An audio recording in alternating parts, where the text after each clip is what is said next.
Attention now to legal authority and references. When you are negotiating with the IRS, you will likely need to do some research. We talked about this a little bit in the first video, because there's been some dispute over some issue. And when you're dealing with the IRS, you have to be able to prove your position. You can't just say, this is what I think. They don't care what you think or what I think. They want to know, what does the law say? What do the rules say? So you will need to be able to do that research, find the relevant laws, cases, etc., apply those to the facts, and show the IRS why you're right and why you should prevail. So when you are doing your research, there are different levels of authority. Some things hold more weight than others, and the IRS will pay more attention to them than they will to other things. What you see here on the screen is the rough order of priority. So first would be the U.S. Constitution. We're going to talk about each of these, by the way, but first would be the U.S. Constitution, which of course in the United States, the Constitution is the source of everything. It's the source of all the individual's rights. It's the source of the government's rights. It is the final authority for everything.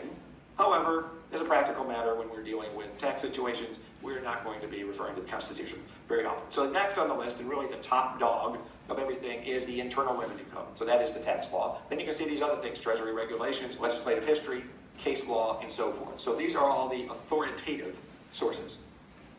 There are also non-authoritative sources. So these are sources that you can use to do your research that can then point you to the authoritative sources that you need to use in order to make your argument. So some examples of these is something called the Internal Revenue Manual that we'll talk about, and then IRS forms, instructions, and publications, which you are all very familiar with from going through this course. There are also secondary sources or third-party sources. So these are research tools, books, databases, etc. So some examples of the names you'll see are BNA, CCH, RIA Checkpoint, LexisNexis, Westlaw, and there can be others. So those can help you to get a handle on the issues and to know where to look to get more authoritative information.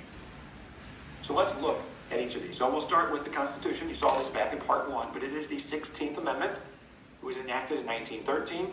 So Article 16, the Congress shall have the power to lay and collect taxes on incomes from whatever source derived, without apportionment among the several states, and without regard to any census or enumeration.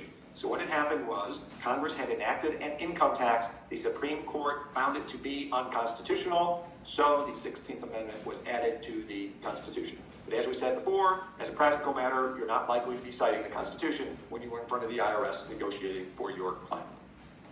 So that brings us to the Internal Revenue Code. The Internal Revenue Code is the tax law. So when you say the tax law, technically we mean the Internal Revenue Code. It is the foundation of all federal tax authority, with the exception of some tax treaties if you're dealing with international issues. But within the United States, the Internal Revenue Code is the top authority. All federal tax law is codified into Title 26 of the United States Code. Probably good to remember that. And the code is called, technically, the Internal Revenue Code of 1986.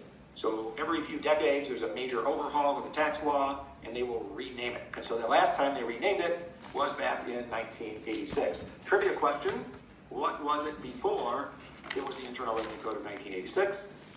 The answer: 1954. It was the Internal Revenue Code of 1954. So you can see there were 32 years between 54 and 86. There's almost been 40 years since there was a large enough revision to rename the code. So who knows when it will be renamed again. Treasury Regulations. The Internal Revenue Code is often not very specific. So it lays out what the law is, but when you go to actually try to apply that law in the real world, you need more information. So a regulation is issued by the IRS to provide guidance for new legislation or to address issues that arise with respect to existing Internal Revenue Code sections. And the code itself gives the Treasury Department the authority to write those regulations. And sometimes Congress will direct the Treasury Department to write regulations about a particular topic. So the regulations interpret and give directions on how to comply with the Internal Revenue Code. And these are not technically, quote unquote, the law, but Treasury regulations have authority that is very close to the Internal Revenue Code itself. Now, if a judge finds that a particular regulation is in conflict with the actual Internal Revenue Code, then the Internal Revenue Code is going to prevail, and the regulation will be considered null and void, or that part of it will be. But that doesn't happen very often. So for practical purposes, when you're doing research, if it's in a regulation, you can consider that to be just as good as being in the Internal Revenue Code itself.